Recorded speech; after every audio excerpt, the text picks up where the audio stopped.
ಪ್ರೀತಿಯ ಮಿತ್ರರಿಗೆ ಮಧುಮಾಲಾ ಧ್ವನಿಸಿರಿ ಯೂಟ್ಯೂಬ್ ಚಾನಲ್ಗೆ ಆತ್ಮೀಯ ಸ್ವಾಗತ. ಕ್ಷಮೆಯ ಧರಿತ್ರಿ ಸಂಚಿಕೆ 92.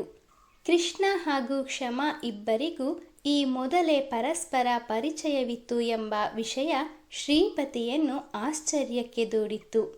ಊಟವಾದ ಬಳಿಕ ಮನೆಯ ಕೆಲಸದವರಿಂದ ಹಿಡಿದು ಪ್ರತಿಯೊಬ್ಬರೂ ಹಜಾರದಲ್ಲಿ ಬಂದು ಸೇರಿದರು. ನನ್ನ ಕೃಷ್ಣನ ಬಗ್ಗೆ ಇಲ್ಲಿರೋ ಜಯಣ್ಣ ಹಾಗೂ ಶ್ರೀಪತಿಗೆ ಬಿಟ್ಟು ಬೇರಾರಿಗೂ ಅಷ್ಟು ವಿಷಯಗಳು ತಿಳಿದಿಲ್ಲ. ಇವನು ತುಂಬ ಹಠಮಾರಿ, ಇವನ ಅಮ್ಮನಂತೆ ಎಂದು ಅಹಲ್ಯಾದೇವಿಯವರು ಮಾತು ಪ್ರಾರಂಭಿಸಿದರು. ಮನುಷ್ಯನಾದವನಿಗೆ ಕೇವಲ ಹಣ, ಐಶ್ವರ್ಯ, ಅಂತಸ್ತು ಇದ್ರೆ ಸಾಲೋದಿಲ್ಲ. ಪ್ರೀತಿ, ವಿಶ್ವಾಸ ಇಲ್ಲದೆ ಇದ್ದರೆ ಅವನು ನೆಮ್ಮದಿಯಾಗಿರೋದಕ್ಕೆ ಹೇಗೆ ಸಾಧ್ಯ? ಹಾಗೆ ಇಂತಹ ಅರಮನೆಯಂತಹ ಮನೆ, ಎರಡೆರಡು ಕಂಪನಿಗಳು ಎಲ್ಲವೂ ಇದ್ದು ಏನೂ ಇಲ್ಲದವಳಂತೆ ಇಷ್ಟು ದಿನ ಒಂಟಿಯಾಗಿ ಜೀವವನ್ನು ಬಿಗಿ ಹಿಡಿದು ಕಾಯುತ್ತಿದ್ದದ್ದು ನನ್ನ ಕೃಷ್ಣನಿಗೆ. ಆ ಸುದಿನ ಇಷ್ಟು ಬೇಗ ಬರುತ್ತೆ ಅಂತ ನಾನು ಅಂದ್ಕೊಂಡಿರಲಿಲ್ಲ. ನಿಮಗೆಲ್ಲ ಆಶ್ಚರ್ಯ ಆಗ್ತಾ ಇರ್ಬೋದು. ಎಷ್ಟೋ ವರ್ಷದಿಂದ ಮಾತನಾಡದೆ ದೂರವಿದ್ದ ಮಗ ಇವತ್ತು ಇದ್ದಕ್ಕಿದ್ದಂತೆ ಮನೆಗೆ ಬಂದಿದ್ದು ಈಗಲೂ ಸಹ ಎಲ್ಲವೂ ಅಯೋಮಯವಾಗಿಯೇ ಕಾಣ್ತಿದೆ ಅಲ್ವಾ? ಆ ಕರಾಳ ದಿನಗಳು ನಮ್ಮ ಬಾಳಿನಲ್ಲಿ ಬರೋದಕ್ಕೆ ಅವನ ಪಾಲು ಎಷ್ಟಿದೆಯೋ ಅಷ್ಟೇ ತಪ್ಪು ನನ್ನ ಕಡೆಯಿಂದಲೂ ಆಗಿದೆ. ನನ್ನ ತಂದೆ ಪ್ರತಾಪ್ ವರ್ಮರವರು ಇಷ್ಟೆಲ್ಲ ಆಸ್ತಿ ಅಂತಸ್ತಿನ ಜೊತೆಗೆ ಶಿಸ್ತನ್ನು ಸಹ ನನಗೆ ಬಳುವಳಿಯಾಗಿ ನೀಡಿ ಹೋಗಿದ್ರು. ಅದನ್ನೇ ಪರಿಪಾಠವಾಗಿಸಿಕೊಂಡಿದ್ದ ನಾನು ನನ್ನ ಮಗನ ಮೇಲೂ ಅದನ್ನೇ ಹೇರೋದಕ್ಕೆ ಹೋಗಿ ಅವನ ಜೀವನವನ್ನೇ ಬಲಿಕೊಟ್ಟೆ. ಅವನ ಮಾತುಗಳನ್ನು ಅವತ್ತು ಪೂರ್ತಿಯಾಗಿ ಕೇಳಿಸಿಕೊಳ್ಳದೆ, ಸರಿ ತಪ್ಪುಗಳನ್ನು ಪರಾಮರ್ಶಿಸದೆ ನನ್ನ ಮಗನನ್ನೇ ದೂಷಿಸಿದೆ. ಎಲ್ಲರ ಮುಂದೆ ಅವನನ್ನು ಅವಮಾನಗೊಳಿಸಿದೆ.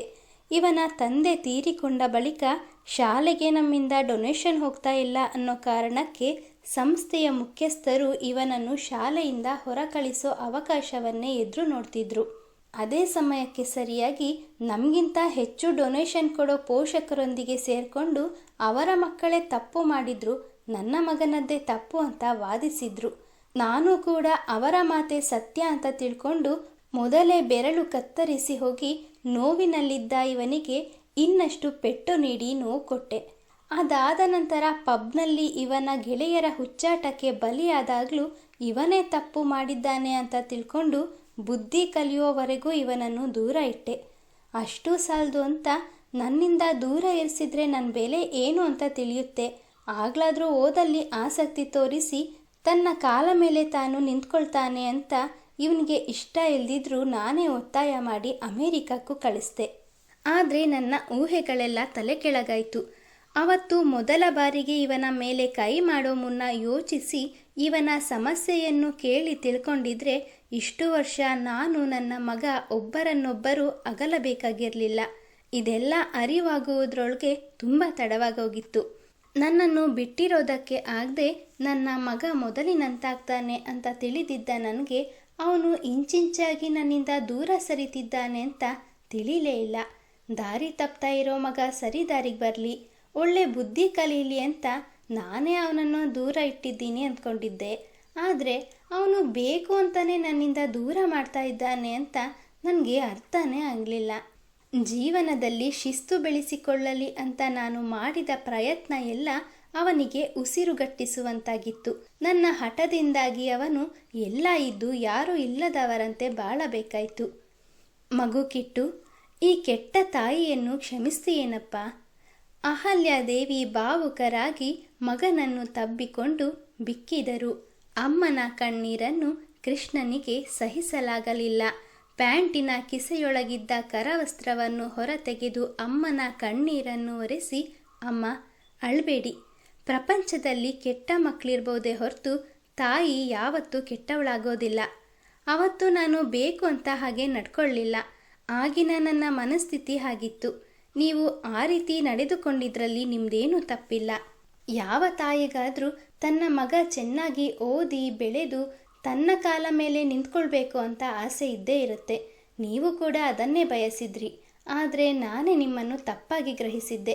ಅಪ್ಪ ತೀರಿಕೊಂಡ ಬಳಿಕ ಮನೆಯ ಕರ್ತವ್ಯ, ಹೊರಗಿನ ಜವಾಬ್ದಾರಿಯನ್ನು ಹೆಗಲ ಮೇಲೆ ಹೊತ್ಕೊಂಡು ಯಾವುದೇ ಅಡೆತಡೆ ಬರದಂತೆ ಎಲ್ಲವನ್ನು ಚೆನ್ನಾಗಿ ನಿಭಾಯಿಸಿಕೊಂಡು ಹೋಗ್ತಾ ಇರುವಾಗಲೇ ನಿಮ್ಮ ಜೊತೆ ಸಹಾಯಕ್ಕೆ ನಿಂತಿದ್ದ ಶ್ರೀಪತಿಯ ತಂದೆ ಲಕ್ಷ್ಮಣರಾವ್ ಅವರು ಅಕಾಲಿಕ ಮರಣಕ್ಕೊಳಗಾದ್ರು. ಆಗ ಕಂಪನಿಯ ಪೂರ್ತಿ ಜವಾಬ್ದಾರಿ ನಿಮ್ಮ ಮೇಲೆ ಬೀಳೋದ್ರ ಜೊತೆಗೆ ಶ್ರೀಪತಿಯನ್ನು ನೋಡಿಕೊಳ್ಳೋ ಹೊಣೆ ಕೂಡ ನಿಮ್ಮ ಮೇಲೆ ಬಿದ್ದಿತ್ತು. ನೀವು ಕಂಪನಿಯತ್ತ ಹೆಚ್ಚು ಗಮನ ಹರಿಸ್ತಾ ಮಗನನ್ನು ದೂರ ಮಾಡ್ತಾ ಇದ್ದೀರಾ ಅಂತ ಮೊದಲೇ ಕೋಪಗೊಂಡಿದ್ದ ನನಗೆ ಶ್ರೀಪತಿಯನ್ನು ಮನೆಗೆ ಕರ್ಕೊಂಡು ಬಂದಾಗ್ಲಂತೂ ಅದ್ಯಾಕೋ ಸಹಿಸೋದಕ್ಕೆ ಆಗಲಿಲ್ಲ. ನಮ್ಮಿಬ್ಬರನ್ನು ಒಂದೇ ರೀತಿ ಪ್ರೀತಿಯಿಂದ ಕಾಣ್ತಿದ್ರು ಅವನನ್ನು ನನಗಿಂತ ಹೆಚ್ಚಾಗಿ ಪ್ರೀತಿಸ್ತಾ ಇದ್ದೀರೇನೋ ಅನ್ನಿಸ್ತಿತ್ತು. ಅದೇ ಕಾರಣಕ್ಕೆ ಅವನು ನಮ್ಮ ಮನೆಯಲ್ಲಿ ಇರೋದು ಬೇಡ ಅಂತ ಹಠ ಮಾಡಿದ್ದೆ ಎಂದು ಹಿಂದಿನ ಕಹಿ ಘಟನೆಗಳನ್ನು ಮೆಲುಕು ಹಾಕುತ್ತಿದ್ದ ಕೃಷ್ಣ ಮ್ಲಾನವಾದ ಮುಖ ಹೊತ್ತು ಶ್ರೀಪತಿ ಬಳಿ ತೆರಳಿದನು. ಶ್ರೀಪತಿ, ಅಮ್ಮ ನಿನ್ನನ್ನು ಹಾಸ್ಟೆಲ್ಲಿಗೆ ಯಾಕೆ ಕಳಿಸಿದ್ರು ಅನ್ನೋ ಕಾರಣ ನಿನಗೆ ಗೊತ್ತಿರೋದಿಲ್ಲ. ಇವತ್ತು ಎಲ್ಲ ಸತ್ಯವನ್ನು ಹೇಳ್ತೀನಿ ಕೇಳು. ನನಗೆ ನೀನು ಅಮ್ಮನ ಬಳಿ ಪ್ರೀತಿಯಿಂದ ಮಾತನಾಡೋದು, ಅಮ್ಮ ನಿನ್ನನ್ನು ಮುದ್ದಿಸೋದು ಇದ್ಯಾವುದನ್ನು ನೋಡೋದಕ್ಕೆ ಆಗ್ತಿರ್ಲಿಲ್ಲ. ನಿನ್ನ ಮುಖ ನೋಡಿದಾಗಲೆಲ್ಲ ನನಗೆ ಮೈ ಉರಿತಾ ಇತ್ತು. ಕೊನೆಗೊಂದಿನ ನನ್ನ ಆಸೆ ನೆರವೇರ್ತು. ನೀನು ನನ್ನ ಕಣ್ಣಿನಿಂದ ಬಹುದೂರ ಹೋದೆ. ಆಗಲಾದರೂ ಅಮ್ಮನ ಸಂಪೂರ್ಣ ಪ್ರೀತಿ ನನ್ನದಾಗುತ್ತೇನೋ ಅಂತ ಆಶಾಭಾವನೆ ಹೊತ್ತಿದ್ದವನಿಗೆ ಆಗಲೂ ನಿರಾಸೆ ಆಯಿತು. ಅಮ್ಮ ನನಗೆ ಸಮಯ ನೀಡೋದಕ್ಕೆ ಅಡ್ಡಿಯಾಗಿರೋದು ನೀನಲ್ಲ ಅನ್ನೋ ಸತ್ಯವೂ ಅರಿವಾಯಿತು ಎಂದು ಶ್ರೀಪತಿಯ ಬಳಿ ಕ್ಷಮೆ ಕೇಳಿದವನು, ಅಮ್ಮ, ನಿಮ್ಮ ಮನಸ್ಸಿನ ನೋವನ್ನು ಅರ್ಥ ಮಾಡಿಕೊಳ್ಳದೆ ನಾನು ಬಹಳ ದೊಡ್ಡ ತಪ್ಪು ಮಾಡಿದೆ. ಅಹಂಕಾರದ ಮದವೇರಿದ್ದ ನನಗೆ ವಿದೇಶದಲ್ಲಿ ಒಂದು ಹುಡುಗಿಯಿಂದ ಅವಮಾನವಾಗಿ ಒಬ್ಬಂಟಿಯಾಗಿದ್ದಾಗ ಅಮ್ಮನ ಬೆಲೆ ಏನು ಅನ್ನೋದು ಅರ್ಥವಾಯಿತು. ಆದರೆ ನಿಮ್ಮ ಬಳಿ ಮಾತನಾಡೋ ಧೈರ್ಯ ಮಾತ್ರ ಇರಲಿಲ್ಲ. ಆ ಧೈರ್ಯವನ್ನು ನನಗೆ ತಂದುಕೊಟ್ಟಿದ್ದು ಎನ್ನುತ್ತಾ ಕ್ಷಮಾಳ ಮುಖ ನೋಡಿದನು. ನಾನೇನು ಘನಂದಾರಿ ಕೆಲಸ ಮಾಡಿದ್ದೇನೆ ಅಂತ ಇವರು ನನ್ನ ಮುಖ ನೋಡ್ತಾ ಇದ್ದಾರೆ ಎಂದುಕೊಂಡ ಕ್ಷಮ, ಇದರಲ್ಲಿ ನನ್ನ ದೊಡ್ಡಸ್ತಿಕೆ ಎಂಥ ಸಹ ಇಲ್ಲ. ನನ್ನ ಜಾಗದಲ್ಲಿ ಯಾರೇ ಇದ್ದಿದ್ದರೂ ನಿಮ್ಮ ಕಥೆಯನ್ನು ಕೇಳಿದಾಗ ಅವರು ಕೂಡ ನಿಮಗೆ ಧೈರ್ಯದ ಮಾತುಗಳನ್ನು ಖಂಡಿತ ಹೇಳಿರುತ್ತಿದ್ರು. ನನ್ನ ನಿಮ್ಮ ಭೇಟಿ ನಿಮಗಿಂತ ಹೆಚ್ಚು ಅದೃಷ್ಟ ತಂದದ್ದು ನನಗೆ. ನಾನು ಅವತ್ತು ಹೇಳಿದ್ದೆ, ಇವತ್ತು ಹೇಳ್ತಾ ಇದ್ದೇನೆ.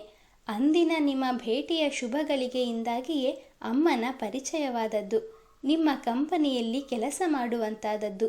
ಅಂದಹಾಗೆ ನಾನು ನಿಮ್ಮ ಕಂಪನಿಯಲ್ಲಿಯೇ ಕೆಲಸ ಮಾಡ್ತಾ ಇದ್ದದ್ದು ಅಂತ ನಿಮಗೆ ಮೊದಲೇ ತಿಳಿದಿತ್ತಾ? ನಾನು ನಿಮ್ಮ ಮನೆಯಲ್ಲಿ ಇರುವ ವಿಷಯ ತಿಳಿದೇ ನೀವು ಬಂದದ್ದ? ಮನಸ್ಸಿನಲ್ಲಿ ಮೂಡಿದ್ದ ಪ್ರಶ್ನೆಗಳನ್ನು ಕೃಷ್ಣನ ಮುಂದಿರಿಸಿದ್ದಳು. ಅವನು ಏನನ್ನೋ ಹೇಳುವ ಮುನ್ನವೇ ನಡುವೆ ಮಾತನಾಡಿದ ಅಹಲ್ಯಾದೇವಿಯವರು, ಇಲ್ಲ ಮಗು, ಅವನಿಗೆ ಯಾವ ವಿಷಯವೂ ತಿಳಿದಿಲ್ಲ ಎಂದವರ ನೆನಪುಗಳು ಕೆಲ ದಿನಗಳ ಹಿಂದೆ ಸರಿಯಿತು. ಅಂದು ಕಂಪನಿಯಿಂದ ಆಗಷ್ಟೇ ಬಂದು ತಮ್ಮ ಕೋಣೆಯಲ್ಲಿ ವಿಶ್ರಾಂತಿ ಪಡೆಯುತ್ತಿದ್ದ ಸಂದರ್ಭದಲ್ಲಿ ಅಹಲ್ಯಾದೇವಿಯವರ ಫೋನಿಗೆ ಯಾವುದೋ ಒಂದು ಅಪರಿಚಿತ ಸಂಖ್ಯೆಯಿಂದ ಕರೆ ಬಂದಿತ್ತು. ಮೊದಲೇ ಆಯಾಸಗೊಂಡಿದ್ದ ಅಹಲ್ಯಾದೇವಿ ಮೊದಲು ಕರೆಯನ್ನು ಸ್ವೀಕರಿಸದಿದ್ದರೂ 2-3 ಬಾರಿ ಅದೇ ನಂಬರಿನಿಂದ ಬಿಟ್ಟು ಬಿಡದೆ ಬರುತ್ತಲಿದ್ದ ಕರೆಯನ್ನು ಸ್ವೀಕರಿಸಿ, ಹಲೋ, ಯಾರು ಎಂದರು. ಹಲವು ವರುಷಗಳ ನಂತರ ಅಮ್ಮನ ಧ್ವನಿ ಕೇಳಿದ ಕೃಷ್ಣನ ಕಣ್ಣಾಲಿಗಳು ತುಂಬಿದವು. ಹಲೋ ಅಮ್ಮ ಎಂದ ತೊದಲು ನುಡಿಗೆ ಅಮ್ಮನ ಕರುಳು ಹಿಂಡಿದಂತಾಯಿತು. ಮಾತೃವಾತ್ಸಲ್ಯ ಜಾಗೃತವಾಯಿತು. ಮಗು, ನೀನೇನ ಮಾತನಾಡ್ತಾ ಇರೋದು? ಅಹಲ್ಯಾದೇವಿಯವರ ಗಂಟಲು ಬಿಗಿಯಿತು. ನಾನೇ ಅಮ್ಮ, ನಿಮ್ಮ ಮಗ ಕಿಟ್ಟಪ್ಪ. ಇಷ್ಟು ವರುಷಗಳು ನಿನ್ನನ್ನು ಕಣ್ಣೀರಿನಲ್ಲಿ ಕೈ ತೊಳೆಯುವಂತೆ ಮಾಡಿದ ಪಾಪಿ ಎನ್ನುತ್ತಾ ಬಿಕ್ಕತೊಡಗಿದನು. ಅವನ ಅಳುವ ಧ್ವನಿ ಕೇಳಿ ಅಹಲ್ಯಾದೇವಿಯವರಿಗೆ ಕರುಳು ಚುರುಕೆನಿಸಿತು. ಅಳ್ಬೇಡ ಕಿಟ್ಟು, ಹೇಗಿದ್ಯಾ? ಈಗ ಎಲ್ಲಿಂದ ಮಾತನಾಡ್ತಾ ಇದೆಯಾ? ಈ ಅಮ್ಮನ ಮೇಲೆ ಇನ್ನೂ ಕೋಪ ಕಡಿಮೆ ಆಗಿಲ್ವಾ? ನಾನು ನಿನ್ನನ್ನು ನೋಡಬೇಕು, ಮನೆಗೆ ಬಾ ಮಗು ಎಂದರು.